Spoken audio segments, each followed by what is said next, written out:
guys realize that this U.S. Supreme Court ruled that you do not, and it is not, a privilege of your freedoms to film us, right? You realize that, right? In the commission of our duties. My question is why are you filming personal vehicles?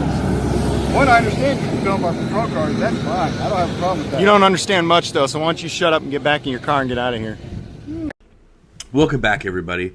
As many of you know, I'm a law enforcement instructor and trainer. I train and instruct law enforcement and military alike on various law enforcement disciplines to include constitutional law, case law, patrol tactics, investigations, etc. And this is a really tough one, man. Officer Scroggins here of the Valley Brook Police Department. You know, this is a really tough one because you can't make this stuff up. You know, this is a veteran police officer who does not know what the heck he's talking about. Elmer Fudd here has no idea. And the sad part is he thinks he knows something that he doesn't. The Supreme Court said it's not a right of your privilege. What are you even saying, man? And you know, and this goes without saying. This is one of my biggest critiques of law enforcement. And no offense to those of you out there that you know, that make this comment, but it's this video that comes to mind every time I hear people say, "Oh, just take their credential, take their license." I'm not saying you can't do that, but I think this video clearly establishes that obviously a police certificate doesn't mean much, you know, and that's one of the big problems. That's one of the big problems I have with law enforcement. Go ahead, take Elmer Fudd's here, take his police certification. Obviously, it doesn't mean that much to begin with because he has one, and he's had one for a while. You know what I mean?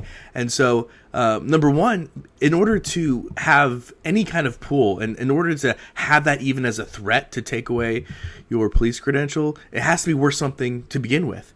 I mean, Officer Scroggins here can immediately have, let's say you did take his police certification. All right, cool. He can drive truck the very next day, right? And make 3 times what he's making now. And so I think there's a lot of nuance and there's a lot of layers to go through. I know that's a video for another day, and I'm hoping that some brave soul wants to come on here and just have a civil conversation and talk about this stuff, because I feel like you guys have some great questions out there that are worth talking about. And I just, you know anybody out there that wants to have an honest conversation, you know where to find me. But yeah, so as you can see, what I have up here on the screen, I have Oklahoma statute 21540, obstructing an officer. And this is, oh gosh. So I am certified in the state of Oklahoma as a police officer, right? I have a certification here in Oklahoma.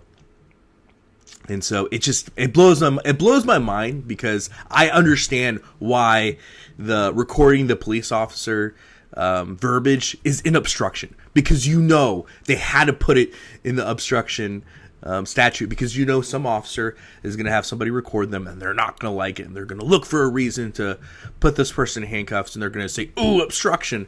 And that's why the legislators had to put this in obstruction, because they knew cops were going to look it up so that they could arrest somebody for filming. I mean, there's no other reason why I would be there. You know, other states don't have it in there, but Oklahoma, we have it in there. So Oklahoma obstruction 21540. Any person who willfully delays or obstructs any police officer in the discharge or attempt to discharge any of the duties of his or her office is guilty of a misdemeanor. Nothing in this section shall preclude a person from recording the activity of law enforcement in a public area, as long as the recorded activity does not delay or obstruct law enforcement agent in his or her duties. It's in statute, man. It's in statute. But since he liked up the Supreme Court, you guys know that I love to talk about Texas v. Johnson, right?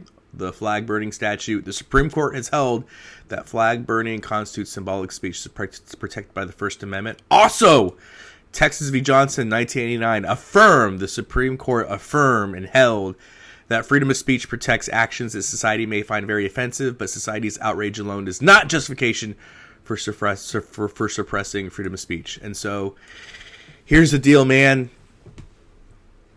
This video gets me every time. It gets me every time, because again, you have a veteran officer here,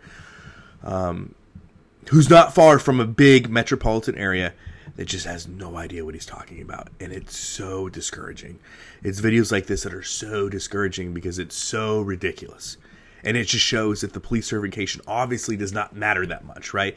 The fact that I have the same certification that this guy has, right?